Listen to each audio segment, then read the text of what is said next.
हाथरस भगदड़ की नई थ्योरी आई सामने। 10 से 12 लोगों ने जहरीला स्प्रे छिड़का।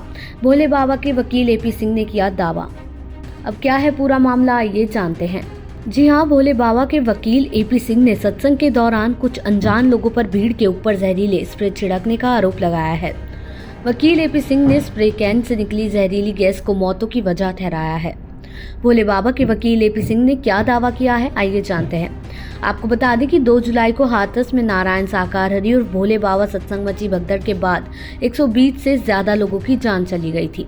अब इस मामले में वकील एपी सिंह ने हादसे के पीछे बड़ी साजिश का दावा किया है।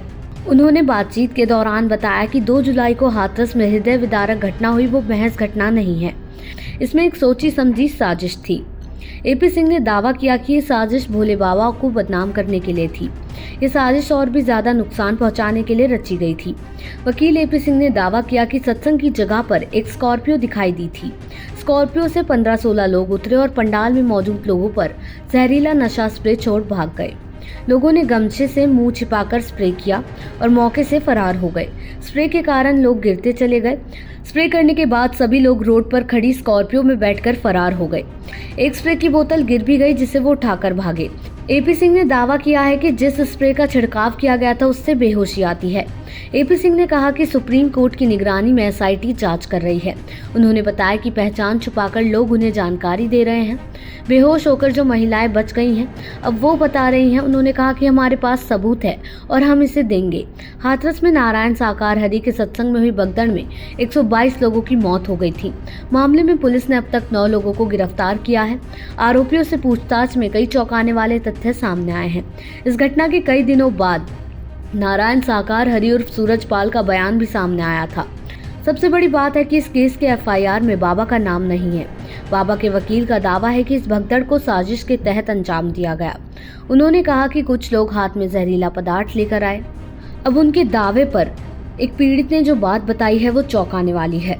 दरअसल अलीगढ़ पिलखना में मृतकों के परिजनों से जब बातचीत की तो हादसे में मृतका शांति देवी के बेटे जितेंद्र ने चौंकाने वाली बात कही।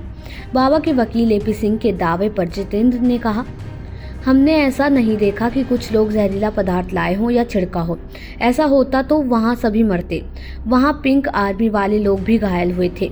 बाबा के नाम पर कुछ लोग करोड़ों रुपए कमाते थे। सप्ताह के पहले मंगलवार को भक्तों की लाइन लगी थी कि 5 लॉकेट खरीदो। 1 लॉकेट नहीं बेचते थे। मंदिर खरीदो 500 रुपए का लॉकेट पेन खरीदने की भी लंबी लाइन लगती थी। कई लोग इससे लाखों करोड़ों रुपए कमाते होंगे। जितेंद्र ने आगे कहा कि जब बाबा का प्रवचन होता था वहाँ पैसा बाबा का नहीं लगता था। इनके खातों में अनाप शनाप पैसे होंगे। इस पूरे हादसे की जांच हो, बाबा पर एक्शन हो। बाबा जब मंच पर बैठते थे तो कहते थे, तुम्हारे सामने खुद नारायण हरि बाबा है जो सृष्टि चलाता है। दुनिया में आना दुनिया से जाना हम ही तय करते हैं। अब इनकी शक्ति क्या है पता नहीं। जितेंद्र ने एक और खुलासा किया और बताया कि एपी सिंह खुद बाबा को भगवान बताते थे। सत्संग में आते थे, कहते थे कि कायनात ला सकते हैं। बाबा, इनके माथे पर चंद्रमा देखा हमने। इनकी पत्नी में लक्ष्मी है, कुछ भी कर सकते हैं बाबा। आपको बता दें अब तक 90 बयान दर्ज किए गए हैं और एक प्रारंभिक रिपोर्ट तैयार कर ली गई है। विस्तृत रिपोर्ट पर काम चल रहा है। जैसे जैसे और सबूत सामने आए हैं, जांच का दायरा बढ़ा दिया गया है। निश्चित रूप से एकत्र किए गए सबूत कार्यक्रम के आयोजकों की ओर से दोषी होने का संकेत देते हैं। देश दुनिया की ऐसी ही तमाम खबरों के लिए देखते रहें सहारा समय का डिजिटल प्लेटफॉर्म समय डिजिटल।